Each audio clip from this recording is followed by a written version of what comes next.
I do want to talk about finding product market fit, but I specifically want to focus in on how to do that when you're really focused on revolutionary technologies. And I'll talk a little bit more about what that means, but I've had the good fortune over my career to work on quite a few innovative next-gen technologies and have learned some lessons, most oftentimes the hard way, over time. And so my goal tonight is to share 4 of those key lessons from my own experiences that relate to finding product market fit for these revolutionary markets. I do want to welcome everyone here. Needless to say, I'm a product person at heart. I'm super passionate about all things kind of product related, whether that's product marketing, product management, interaction design, UX, all of those things. Love product. Have kind of spent most of my career in technology products, but started out in some consumer packaged goods stuff, which I'll talk a little bit about and share one of my stories there as well. If you are a product manager, or if you're aspiring to be a product manager, the way that you'll probably talk about your role in your job is somewhat probably similar to the way I'm describing it up here, which is I'm not sure if I'm a product person, a marketer, a business strategist. I don't really know what I do. I do a whole bunch of things. I kind of sit in the middle of a bunch of groups. I think one of the hardest things about product management is sometimes to talk about exactly what your role is. And so what I'll do tonight is try to spend some time not so much focusing on what the role is, but weaving in some stories that kind of showcase the types of things that product managers do. I did want to thank Product School for the opportunity to come and talk tonight. I've been doing product for 20 plus years now, which it's hard for me to believe. I'll talk a little bit about how I got into it, and I'm going to walk you through some steps in my career that just set the stage for the context that I'll share tonight. And I think it gives you a little bit of background about who I am and kind of how I stumbled into this discipline. In terms of my own professional journey, I started out in undergraduate school super conflicted. I couldn't decide if I wanted to be a creative writer or if I wanted to be a zoologist. And so I was kind of in this mix of, kind of this creative, right-brained person mixed with this kind of very rational kind of left-brained person who also happened to like to do mathematics. And so I eventually graduated with a BA in English degree from the University of Pittsburgh with a minor in biology. But as I learned as soon as I graduated, there's not a whole lot you can do with a BA degree in English. Any English majors here that can kind of sympathize with me? Okay, great. I'm by myself on this one. But trust me, unless you go back to school or unless you want to go into teaching, not a lot of options for somebody with a BA degree in English. And so I wasn't ready to go back to school at the time. And so I started to look around and figure out, look, how can I apply my writing skills? And ideally, as well as some of my analytical skills. And there was a technical writer position that had opened up at a market research firm in Pittsburgh. And it happened to be a boutique market research firm that focused a lot on new product development and did a lot of research for the Pittsburgh McKinsey office at the time that was helping a bunch of companies to kind of reinvent themselves and figure out new products. Full disclosure, as an English major, I started actually as a technical writer, and I spent half of my time taking kind of a bunch of data that had been collected by our research analysts and writing reports that would be client-facing, and I spent the other half of my time answering the phone or answering the door when someone came to the door. I remember that first job I started out, I was making $14,000 a year, and I thought I had hit the jackpot. I really did, right?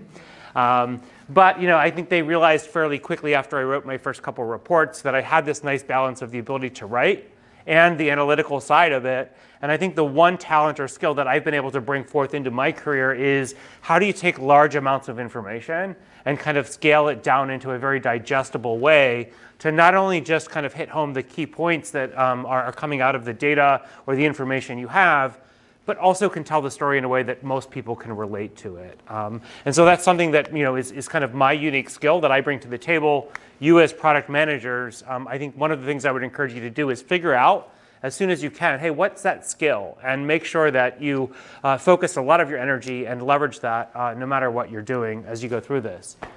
I took kind of those skills and capabilities and I got recruited to go work at an early stage venture capital firm. This was the late 90s, 1999. The internet .com bubble was at its peak. Everything was about technology, and I got recruited after having worked on a bunch of new product development for non-technology companies to go in and actually work with this seed stage venture firm that was licensing intellectual property out of universities and then figuring out if there were companies that could be started from them. And I'll share an example of some of the work I did there in just a moment. I then spun out of there and went after several years and did a startup of my own. It was one of the technologies that we had licensed out of Carnegie Mellon University. Did a startup as a CMO and as a chief product officer that was focused on content recommendations using early machine learning techniques back in the mid-2000s that we were fortunate enough to sell to LinkedIn. So if you get any kind of recommendations on people you should know or content on LinkedIn, the backbone of that is probably that recommendation engine. And then I went back to school. I was kind of at this point where our company got acquired by LinkedIn. I didn't really want to move to California. I didn't really want to be in a big company at the time. And so I went back to Carnegie Mellon, and I basically piloted the first year of a program that was called their Technology Commercialization Program. And it was a joint kind of effort between the School of Computer Science and their School of Business. And so you walked out of there with a joint master's in computer science and an MBA degree. And it was a great opportunity for me to kind of go and kind of formalize a bunch of the things that I had been kind of piecing together as I went through my career. I continued on after that and got a job at Microsoft, where I was brought in to basically help the company think about how do you take Microsoft Office and transport it into the web and into kind of browser-based types of productivity tools that eventually became known. It was called Office Live at the time I went there. It was this awesome little incubated startup that was like 1,000 people big, right? I was like, okay, wait, this is not a startup. I had done the 4-person startup, but in Microsoft terms, it was a startup called Office Live, and it eventually became Office 365. I spent some time there and eventually got recruited over to go to Salesforce. I'll talk some about my experience there, where I led product for their marketing and IoT clouds. And then I went and did another startup back here in Seattle. It's actually a startup that's actually still well-funded, still doing well, growing, a company called Implero that really used some random forest kind of techniques, some hardcore machine learning techniques to really help deliver personalized targeted messages. So think about kind of something like marketing automation software, if you're familiar with that. And instead of you as a human determining kind of what people were going to do or what message was going to get sent to whom, the computers would kind of figure it out. And then more recently, I went and did a stint at about $150 million software company in Bellevue called Nintex. I'd worked at big companies, and I had done kind of the 3-4-person founder kind of thing, growing startups. I had never worked at a mid-sized company, and I was convinced I was going to love it. It was going to be this perfect sweet spot. It was going to be innovative like the startups I had worked at, really cutting edge, agile, ability to do stuff. But it was going to be better funded than some of those startups, and we'd have resources to do stuff. And I got in there very, very quickly, and I realized that, in fact, for me personally, it wasn't really what I had enjoyed, because it really didn't meet my needs in terms of it wasn't agile enough, and it wasn't big enough to make impact, and I kind of felt like I was in this tweener land, which was a great kind of learning experience. I think the first thing I had done in my career, where when I got into it, I was like, okay, I'll give this a try, but I'm not sure I'm in the right place. And so after a year and a half, I happened to get recruited from my old boss at Microsoft to come in and lead mixed reality for Microsoft. And so I recently, in November of last year, resigned at Nintex, took a job at Microsoft, and am now leading kind of their mixed reality group. So that's a lot about my background, but I wanted to share it because I think a couple of things are important. You'll find I spent most of my time bouncing back and forth between product and product management roles. In some cases at Salesforce, I even led engineering teams, to also chief marketing officer roles. And I think in particular, in the world of technology at least, and in the world of SaaS applications, there's very, very thin lines that exist in today's world between kind of the marketing world and the product world. And I like to kind of always use this saying, hey, in the SaaS world or in the modern kind of technology world, the product really is the marketing. And those worlds tend to blur very, very closely together. I also will point out that no matter what your background is, if you're an existing product manager or you're someone who's aspiring to get into it, it doesn't really matter kind of where you started, right? It only matters kind of how do you piece together kind of learning experience after learning experience and go through this. Okay, long setup for this, but now let's get into kind of the meat of this in terms of revolutionary technology. So I think, this concept of revolutionary technology, I'm not going to kind of spend a bunch of time trying to give it a formal definition. I toyed with it, technologies that take more than one order of magnitude jump from the current state. Well, what's the current state? How do we measure that? Blah, blah, blah. But I think kind of in many ways, thinking about them as, hey, these are discontinuous innovations. And I think kind of the little kind of pro tip that I'll kind of use here to kind of point out, hey, a good way to think about this is basically that if a technology causes you to create a new category or a brand new way to describe it, it's probably that discontinuous innovation. It's probably the type of revolutionary technology that I'm talking about. And so to kind of set the stage a little bit for this, I'm going to kind of play a short little video clip here that'll kind of walk you through the types of things I'm talking about.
So just kind of quick question. Anyone here fortunate enough, or I guess unfortunate enough, because one of the things I've learned is that you either love working on these discontinuous innovations and these kind of revolutionary technologies, or you find it's actually not your kind of cup of tea. I think at some level, if you can deal well with ambiguity, it probably is something that you'd have an affinity for. On the other hand, if you actually like things that are more scientific, more defined, more clearly spelled out, may not be the right type of thing. But anyone here have a chance to work on something that was involved in really kind of a discontinuous innovation, generating a next-gen technology, those types of things? So look, we all know this, right? I mean, technology kind of is accelerating faster than we've ever seen it before. And I think one of the results or the impacts of this is that it's caused us as human beings to really kind of fall back on this kind of shortcut or this crutch that we oftentimes refer to as kind of categories, right? And these are really mental tags that I can use to basically help me in my own brain organize a set of new offerings. So as kind of things get bunched up further and further here, and we're doing more and more innovations faster and faster, I can't remember every single product that's out there. I can't remember every single company that's out there. I certainly can't remember every feature that's out there. So what do? I shortcut it, and I find a way to categorize things and organize things into these categories. And that also creates a platform for me as a consumer to come in and determine, hey, if I'm going to kind of, is this really solving a pain for me? And if I'm going to invest in this category, I'm going to go through some type of emotional or rational analysis to say, hey, is this something I must have, a nice to have, or something that I'm simply not interested in, right? And we all know categories. If you walk into the grocery store, they essentially make up the headers or the signs above the different rows, telling you what's in that row. Here's an example of kind of Mercedes cars, right? And I may not be able to remember the AMG GT car, but I can certainly remember categories, right? I can remember things like a sedan or a roadster or an SUV. And then I can evaluate, hey, is that something that I need, right? Well, I spent a lot of time hiking in the mountains in the summertime, a lot of times going skiing in the wintertime. And I also like something that kind of is big enough for me to haul my fairly large family and all of their friends around. And so yeah, that SUV class, you know what, for me, that's probably somewhere between a nice to have and a must have, right? And I don't know that I need a Mercedes. I'm actually a Subaru guy, a little more economical than that. But you get the point, right? It gives me the category to think about these types of things in. There's also a bunch of psychology that goes behind this. And I think kind of realizing and understanding this psychology as a product manager when you're thinking about finding product market fit is really important. I think it's really important because it helps you get into the brain of the customer that you're trying to kind of market or sell your product to. But I think it's also important because it gives you some tools that you can leverage to really help build these new categories, to really help get momentum around these discontinuous innovations that we were talking about. And in particular, there's 4 key kind of cognitive biases that really influence consumer behavior. The first of these is kind of that anchoring effect. And this is really that tendency for when I first hear about something, that's what I tend to remember. That's what tends to stick in my mind. And so this has big impacts on everything from naming a category and giving it a name to also defining the key lexicon or the language that's used to describe it, right? Not just describe what it is, but in some cases describe what it isn't. I mentioned earlier that I was the VP of product at Salesforce for a while. I got to spend a fair amount of time with Mark Benioff in my time there. And he would always share this story with me about kind of, when he went into creating Salesforce, he needed a way, he was very big and bullish on, kind of this notion of the cloud. And he wanted to talk about kind of the cloud and all of those things, but he needed a way to differentiate kind of from the cloud, right? And so he kind of settled on this slogan that was easy to remember, but had this anchoring effect around no software. And I used to give him a hard time because I think it's very, very funny that he used to have a slogan, launched his company with no software, and yet Salesforce is now the 4th largest software company in the world, right? It just so happens to be doing it in the cloud versus doing it on premise like the predecessors before it.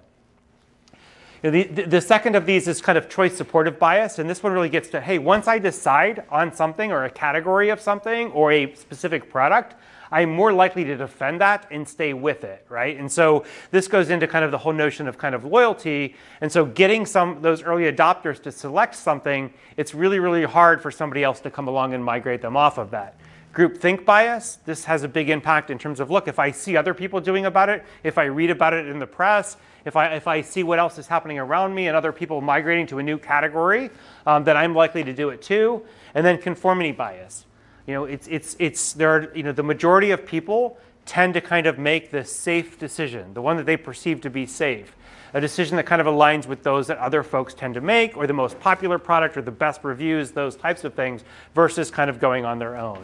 And so there's just some quick background in terms of kind of what goes into this, and the impact of this is actually really staggering.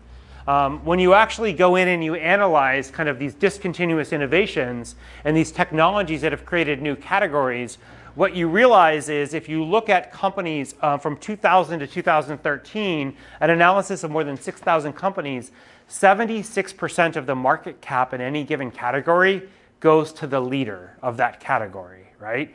And so it's awesome in terms of the rewards for being one of these category leaders is super, super, super high. And so if that's the case, right, and it's been true, for different cohorts from 2000 to 2003, 2004 to 2008, 2009 to 2013, doesn't matter the time period, the time at which kind of they're becoming the category leader and how fast they're getting to $1 billion and $5 billion and whatnot is getting faster and faster and faster and shrinking. As you can see by kind of the orange bubbles over here are getting higher up in market cap in way fewer years than the green bubbles on the left. But regardless of that, across the board, regardless of the time frame, 76% of the market cap goes to the industry leader, or the category leader, I mean. And so it raises the question, well, my goodness, if this is kind of true, then why isn't everybody doing this? Why are people so bad at this? If this is an area in terms of category design, I'm going to quickly shift from talking about categories into how this impacts the products that we kind of work on and finding product market fit within one of these new categories. But if this is an area that's interesting to you, I would strongly encourage you to kind of go out and get this book, or go online and just search on YouTube for this book called Play Bigger. It's all about the fundamentals of category design. It's where that research I just shared came from. The first half of the book sets up a lot of the background and context and shares stories and examples. The second half of the book is much more like a playbook that kind of says, great, if you want to do this, these are the 7 steps that you kind of need to go through to kind of do this, right? All right, so I'm going to kind of transition a little bit out of kind of that background in terms of my own background and the background about why this stuff, discontinuous innovation, matters, right? And now more importantly, what are some kind of lessons that I've learned over time that you can maybe hopefully apply in your own careers should you focus or be fortunate enough to work on one of these discontinuous innovations. The first example I'm going to talk about is when I was at that market research firm. Remember that very first job I had where I started for $14,000 a year and thought I had hit the jackpot, right? So I was a research analyst after just a couple of months there. My first big client that I got to actually go win and then actually service on my own was a company called Gojo Industries out of Akron, Ohio. Right? Okay, Akron's kind of very much in kind of industrial manufacturing kind of part of Ohio, and Gojo Industries actually, their claim to fame and where most of their revenue had come from was they had developed a hand soap that really helped remove grease from your hands. And so if you worked in a machine shop or manufacturing job, or if you were a mechanic, chances are you were using one of their products to clean your hands at the end of the day every day, either at your workplace or at your house, right? And so that's how they got their start. Well, they had this new concept and this new idea that they brought to us that they wanted to go out and test around this notion of a hand sanitizer. Now, keep in mind, this was 1997, I think it was, right? 98, somewhere in that time frame. And they brought this idea of a hand sanitizer to play, right? So this was, the prior kind of thing that everyone used was soap and water. And this was a big kind of discontinuous innovation, an order of magnitude or more idea to move forward on. And so I did what any good kind of respected kind of market researcher would do. I went and kind of worked with them. We identified who their target demographic was. It was middle-aged women. They felt the sweet spot of their target demographic was in particular women with young children because they were always kind of making a mess and they were always on the go. But they also thought women who maybe didn't have children, who maybe were single or married and didn't have children, were also part of their target demographic, right? Talked a lot about kind of different racial profiles and firmographic and demographic backgrounds. Didn't really matter, right? They were very bullish on, hey, this is going to be a ubiquitous product. Everybody's going to love this, but we're going to start by marketing this to middle-aged women, right? And so we did focus groups and asked a whole bunch of questions about this concept and did a bunch of product testing in this concept. And the feedback was really, really clear. It kind of went like this. Are you for real? Is this a practical joke, right? Was a lot of the feedback that we got. I would never use this. Instead of cleaning my hands, it would just smush the germs deeper into them, right? This was literally, it was amazing. I think we did focus groups in 8 cities, right? And every single city had at least one person who said this exact thing. It'll just smush the germs further into my hands, right? And then the comeback of that, of course, because they had a bunch of early concept testing of their marketing and positioning stuff was, well, it kills 99.9% of the germs, right? And the overwhelming feedback was 99.9%, well, what about the other 0.1%, right? Not realizing that soap was way less effective than that, right? They got hung up on that 0.1%. And so, okay, we took the feedback from kind of the focus groups and we went and we developed a quantitative survey and we said, great, we need to kind of get some more data behind this to kind of, before we kind of put this idea to bed and decide not to move forward with it, let's go out and get a broader sampling of folks. And so we went out and did a bunch of research around, hey, what's your reaction to the concept, right? 67% of those surveyed thought this was an extremely bad idea for a new product, right? Brand strength. Only about a third of the audience had ever heard of Gojo Industries, and their association with it was it's a product for mechanics, right? And so, okay, we're a little bit off there in terms of brand strength, don't have a lot to go on. Degree of pain. And this is pain in terms of the general problem of how often do you find that you need to clean your hands or you need to kind of remove the germs from your hands and you're not near soap and water, right? And 50% of those surveyed didn't believe that cleanliness on the go was an issue at all, right? Didn't even know why we were having this conversation. There are sinks, there are water. Every public restroom you go into has a soap dispenser and, water. I think they have the sinks now that you can put your hands under and the water comes out automatically. You don't have to touch anything. It's great, right? And then purchase intent. 87% of those surveyed indicated they would never use hand sanitizer, right? So I was like, okay, this is awesome, right? And bad news for the client. This is awesome, though, because, man, this research is so overwhelmingly clear that it's like, hey, for Gojo, this is really a no-go, right? And that was kind of the overriding message. And so put together all this research, delivered it to the client, and needless to say, They ignored it all completely, and they launched and went to market. And this red line, as you can imagine, is hand sanitizer growth in the market over time. And you can see the blue line, and this is kind of sales and declining growth of actual bars of soap over time. It's not a completely fair graph because actually there's probably a third dimension that needs to be added on here, which is the liquid soap that we've all become so familiar with in our bathrooms, which has helped to kind of make this not as bad. But that liquid soap growth hasn't made up for the decline in kind of the overall soap market. And you can see at about 2013 here, kind of hand sanitizers surpassed soap in terms of kind of sales in the United States, right? So, kind of you take this example and, can't help but think of the famous kind of Steve Jobs quote, right? I think Henry Ford once said, if I'd asked customers what they wanted, they would have told me a faster horse. People don't know what they want until you show it to them. That's why I never rely on market research. Our task is to read things that are not yet on the page, right? And so to me, kind of the one big takeaway, my first kind of lesson learned here is really this: don't ask, right? Don't ask customers what they want. Instead, spend time understanding and gaining insights into their existing habits, their beliefs, their routines, and this last one in particular, their unmet needs, right? Great learning lesson for me.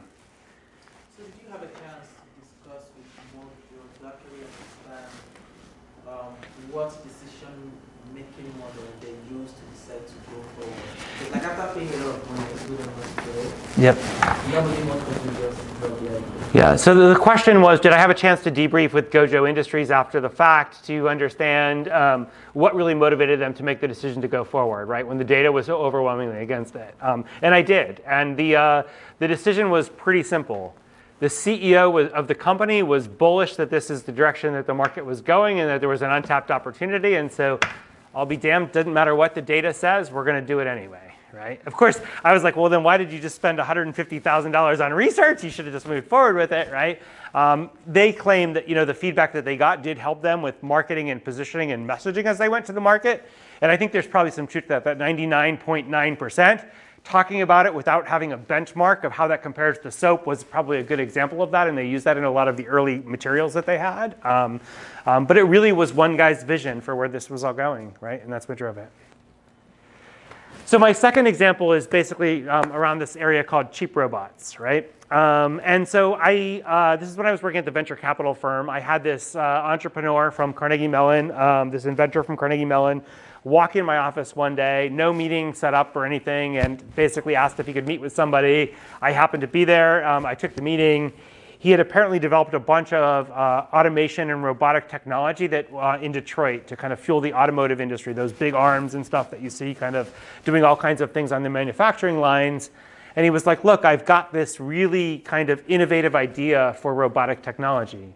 I basically can produce highly accurate navigation systems for a robot very cheaply, right? And he goes, and so I want to make it into a vacuum, right? Will you help me make it into a vacuum? And so we started talking a little bit more about it. And his idea of very cheaply was relative to that big expensive machinery in Detroit. And so it was, hey, between $10,000 and $15,000, right? If you invested $10,000 or $15,000, you could get a highly accurate robot that would basically navigate whatever environment you wanted it to navigate. Challenge was no one wanted to pay $10,000 or $15,000 for a vacuum, right? He had actually worked up a prototype and actually had, I can't remember the name of it was an old catalog company that had innovative stuff, Hammer and Schlesinger or something like that. But anyway, he had it kind of his prototype in there for a while. And literally he's like, oh, I was like, how many did you sell? He goes, I sold 3 of them, but 2 of them were to my family, right? And so I was like, okay, well, great, that doesn't really count. And so I had developed this methodology while I was at the venture firm evaluating these new technologies that was basically a 3-step process. And the 3 steps in the process were, hey, do this broad market scan when you have this technology to go do a quick and dirty kind of assessment of where this might fit in the marketplace. The second one was really around, okay, great, once you kind of get all of the possibilities and limit it down to maybe the top 2 or 3, go deep into a market assessment. And then this third phase that we developed over time, and in particular on this project, I figured out, hey, this is a really essential step, was this notion of walk a mile, which I'll talk about in just a moment. So the market scan, pretty basic stuff. The whole concept here was to take all of the people that you knew who kind of could understand a technology, right? These were your peers, these were friends, these were other people in your company, and basically come up with a bunch of questions that you would kind of have them rapid fire kind of answer based off of their individual knowledge, right? And if they had a particular opportunity that they really didn't know anything about, they just wouldn't fill that one in, right? And so you would ask questions about, look, what are the big pain points? You know, how strong is the pain in a particular industry? So for example, hauling goods, right, for the robotics kind of thing, right? How strong is the pain? How many goods get hauled? How often do they get hauled? What's the size of these individual markets? You know, all the basic stuff that you would think about. The only novel piece here is I think a lot of times we spend so much time trying to get this 100% accurate and go deep on this that we lose sight of kind of the big end-to-end set of opportunities. And so the goal here is to, hey, build out a big grid, go have people score this stuff, and then just all you're trying to do is to figure out, look, what rises to the top? What are the 2 or 3 industries or verticals or opportunities or use cases that really seem to rise to the top? Another example I had done with this was I was part of the very first startup I did. We basically had that recommendation engine that I said got acquired by LinkedIn. We originally started by helping hedge fund managers develop quantitative trading strategies on Wall Street, algorithmic trading strategies. But our first customer wanted the technology, Morgan Stanley, and so we licensed the technology to them, and we retained the intellectual property for other markets. And so we went out and looked at a whole bunch of things, from being able to identify, you know, kind of fraud detection in terms of credit cards in banks, to being able to kind of do spamming for kind of, junk mail spamming for the email industry. And eventually we ended up on kind of content recommendations. But it all came down from looking at all of these possibilities, 20, 30, 40 different possibilities, and just quickly scoring them and getting it down to ones that looked interesting, that were worth more exploration. One of the ones for us in robots, in this robotic space, which we had not thought about at all, ended up being in hospitals. And there were some people who were knowledgeable about that hospital industry based on their experience who filled this out for us. And it became very, very clear that hospitals were open 24 hours a day, 7 days a week, 365 days a year, and they hauled as much goods around a hospital as what you would typically do in an average warehouse, because they were hauling dietary carts, and they were hauling medicines, and they were hauling soiled linens and all of these things. And so this became really interesting, and we went in and started to study it. And eventually, kind of, we did all of the analysis, looked at the market opportunity, looked at the size. This is where we went deeper and did a more formal kind of market opportunity assessment for this. And man, it came back pretty darn strong in terms of there was a real opportunity here.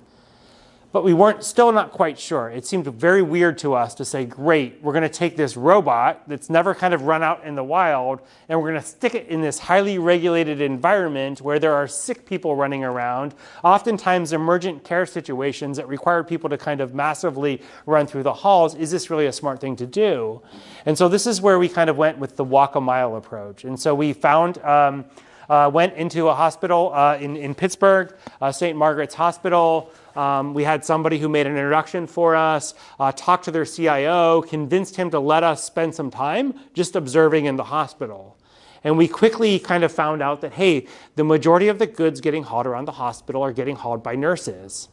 And when you start doing the math, right, and you start looking at kind of just how much they're walking and how much time they're spending actually hauling goods all over the hospital, you realize, hey, they're actually walking thousands of miles, right? And you actually realize that that's the least satisfying part of their job. They all got into nursing to take care of patients. Not one of them said they got into nursing so they could haul soiled linens, right, from one floor to the next. And so this ended up being kind of our market, and we ended up launching a product called the Tug Robot, which was this little base. It looks like the base of a vacuum cleaner that would navigate the hallways and could go and snap into all these different types of carts, and all of those types of things, right? And so I think kind of the key lesson here, again, none of us ever thought about hospitals when we were entertaining ideas.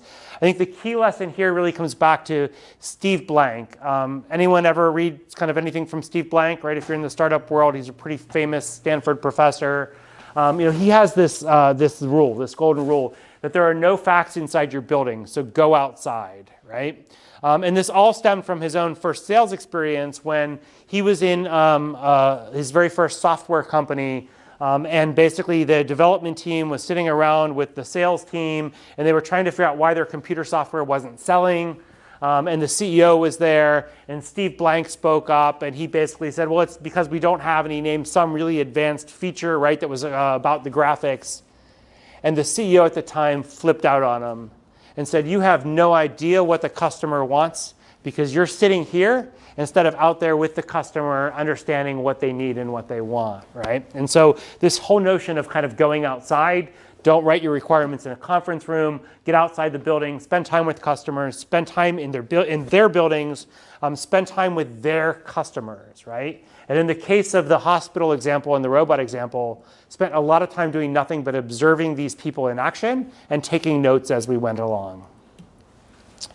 I have two more kind of quick examples, and then I promise I'll wrap here. The third one of these is kind of, I put the moniker on it, New Journey, and this is from my Salesforce experience. And basically, I was hired into Salesforce because they had acquired a number of marketing technology companies.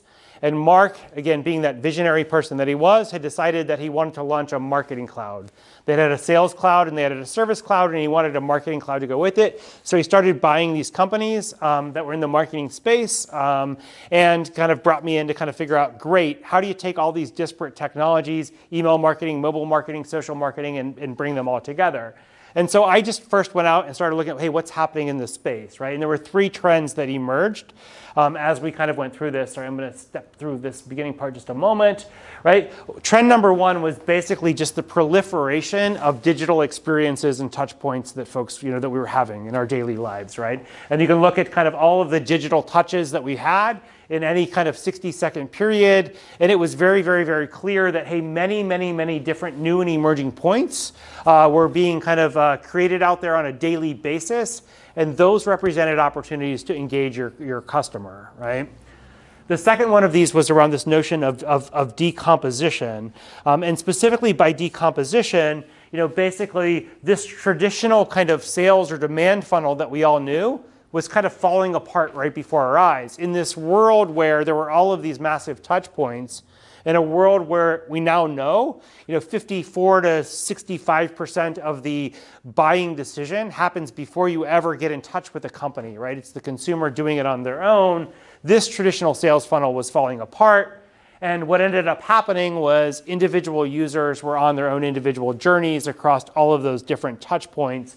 And it was becoming more and more and more complex to kind of understand that, hey, these journeys, even when we started to lay them out, were not these nice, neat things. They tended to look much more like spaghetti, right? And then the third piece of this was just this fragmentation that was happening as more and more marketing technology was hitting the landscape, right? Kind of this is actually funny for me to look at now because this is from January 2004, 950 marketing technology companies on that landscape, and now it's well up over 5,000 just a few years later, right? And so when you start looking at kind of these trends and you start thinking about, okay, you've got this customer experience here with all of these individualized channels that are out there from all of these individual players. And oh, by the way, because this is becoming so fragmented, right, our marketing effectiveness is actually getting kind of lower and lower. What can we do to kind of address kind of this quadrant in the upper right here to say, hey, we want the marketing effectiveness that you get when you use very specialized tools, but we also want something that's integrated to deliver a seamless customer omni-channel experience. And I'm going to skip ahead a couple slides here. So basically, we set out then to develop the world's leading customer journey management platform so that marketers can plan, personalize, and optimize every interaction with their customers. And so we created a product in this whole category around customer journey management and basically came out and said, look, there's three kind of key pillars. You've got to plan, you've got to personalize, and you've got to optimize these. And we then correspondingly built our product to kind of go address kind of those three pillars. So go back to what I said in terms of that cognitive bias, right? planting this very solidly in people's head that no, what you really need is a customer journey management tool. And that tool better be able to do these three things, and intentionally stacking the deck in our favor because we knew we had a product that was designed from the ground up to help you plan out the customer journey that you wanted, to personalize each interaction that you had with the customer across all these various digital channels, and then ultimately to use real-time analytics to help inform how you can better optimize that customer journey. And we launched it in 2014, and it became the fastest growing product in the history of Salesforce, right? And so this is how I got to know Mark fairly well, because he had this vision, and I was able to help bring it to one of many people, right? But one of the key people in terms of how do we bring this together into something meaningful. And I think the biggest, this is maybe my highlight of my own personal career in terms of things I've been able to do. I was just at Dreamforce this last year, their big annual conference where they get a couple 100,000 people to descend on San Francisco. And this Journey Builder product that I created for this marketing cloud is now embedded into the Sales Cloud and embedded into the Service Cloud. And so they've really taken that concept and they've now, in the technology, and they've actually embedded it into everything that they're doing. And so, kind of this quote from Mark, finally, the end of software is here, right? And the point here is, this bottom one is also a quote from Mr. Benioff, is you got to be a little bit crazy, right? You've got to seize the opportunity in front of you, imagine, invent, disrupt, do good. I know you must be passionate, unreasonable, and a little bit crazy to follow your own ideas and do things differently, but it's worth it. Life grows relative to one's investment in it, right? And I think that's a great kind of philosophy that he shares, and why he's continuing trying to invent and reinvent the market, right? And the final example that I'll run through is the one that I'm kind of experiencing now, right? And living, at Microsoft, this notion of a new reality. At Microsoft, we have this term called mixed reality. It basically takes augmented reality, which is kind of this notion of overlaying 3D holographic images onto the real world, and kind of this spectrum that at the other end of it is this virtual reality. So you're in a totally virtual digital world, right, where you're wearing those goggles that kind of cover your face, and you're living in this digital world. And we view this whole thing as kind of mixed reality. We also view it that, hey, this is the third wave of computing. The first wave was around PCs and notebooks. The second one was around mobile phones and smartphones. And this third wave and the next wave is going to be all about this augmented reality and taking kind of the 2D digital world we have and making it into a 3D digital world. In 2015, we launched a product called HoloLens, which was really kind of a leading innovative product at the time for this mixed reality space. And if you look at kind of how analysts were projecting the market to kind of play out and where this was all going, $150 billion market by 2025, the biggest portion of this was here in the social and entertainment space. And so 2014, 2015, HoloLens launched. A lot of games loaded up on the device. A lot of kind of social experiences. We went and bought a company called AltSpace, which is basically a virtual reality kind of place where you can go and meet other people and do social events and watch concerts and do all that type of stuff. And we attacked the market this way. And we got lots of press, and we got some early traction, but the market wasn't really kind of, I think, what they thought it was going to be. And so I joined in November to kind of help us think about, look, what do we need to do to leverage the advantage we have in this technology? And we were coming out with our next version of HoloLens at the time, right? And we knew it was getting fairly close to market. How do we want to position this one in the marketplace to have more success? And so I immediately kind of dug in and started to understand everything I could about this space and the market opportunity. This kind of consumer social entertainment piece was by far the biggest piece of the pie. When I actually kind of drilled in and looked at, hey, in this mixed reality spectrum, what portion of that was the virtual reality, the all-digital world, versus the augmented reality where you're taking holographs and 3D images and overlaying them into the real world? And this whole space up here, this whole consumer space, was almost all virtual reality, right? It's why Facebook bought Oculus and all of the stuff that's happened around there, right? Well, our device was primarily an augmented reality device. And so when you drill in and start looking at it, you're like, yeah, no wonder we're having trouble getting traction. It's not the right type of device to solve the problem that we were going after. And so you look down here, on the other hand, and you see, okay, what percentage of the devices are augmented reality devices? When we get down into these commercial kind of opportunities, in particular these first line workers, people on the manufacturing floor, people on the hospital floor, kind of these engineers, these space planners. Well, the vast majority of the opportunities that were there, right, are actually in this augmented reality world versus the virtual reality world, which intuitively now, when you look at it and think about it, makes sense.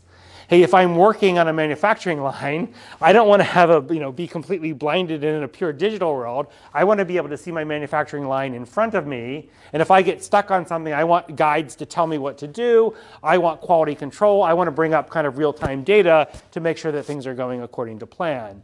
And so we did what any good company would do, and we did a massive pivot. And we started to kind of pivot toward the industrial space, and in particular, going after these first-line workers where we could have a big value proposition around upskilling them. As more and more of their mundane tasks were being automated by computers and technology, we now actually had tools and technology that could upskill you and teach you faster than ever before how to do a job a level or 2 or 3 above you. Big efficiency and quality gains by actually having something to guide you through the process of building a jet engine or repairing an oil rig or whatever the case may be, and overall represented that good business opportunity. And so we looked and drilled into this market, did the exact same methodology, this broad market scan of opportunities, did the detailed market assessment to start to look at how many frontline workers for each of these kind of general types of use cases, started to outline, look, who would be kind of the prototypical customers that would make these up. And then we came along and in March, or at the end of February, launched our second version of HoloLens, really focusing on a bunch of the aspects that we know we needed to improve on from the first version of it. But I think the biggest thing we did was really start to make this pivot from being kind of this consumer device to this commercial device, which also happened to align well with our strengths as a company around reliability, security, scalability of our cloud and our AI services.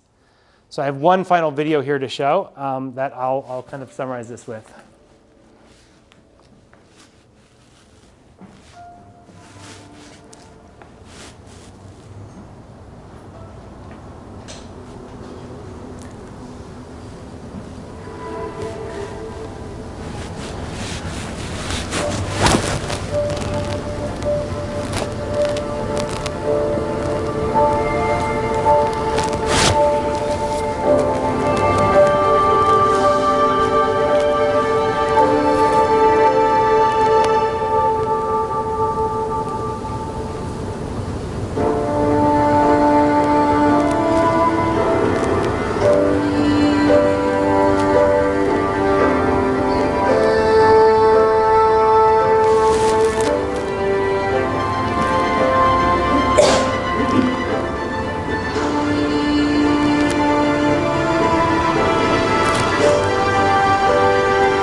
So a few kind of quick things you'll notice that relate to some of the points I made earlier. Start out with a lot of the technology and the technology advancements we made. And there were two big reasons for that. One of them was to show that, hey, even relative to our first gen device, which was a leading device in the industry, this was a huge kind of order of magnitude step forward from where we had been, right? The second piece of it was companies and people in general are comfortable with Microsoft's ability to generate and create technology, not so much necessarily in our ability to kind of market it and kind of solve real world use cases with it, right? Very well known from a technology and engineering perspective. And so we wanted to play to our strengths, but we also then wanted to transition into, hey, there's real world use cases today that we're solving that sit in the enterprise, right? And so kind of that story, that video really brought to life our point of view around, look, where the mixed reality market was going and what the opportunity was before us.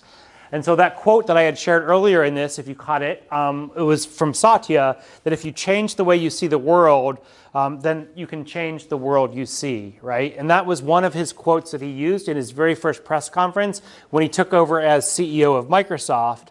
And the lesson here that I want you to take away is about telling your story, right?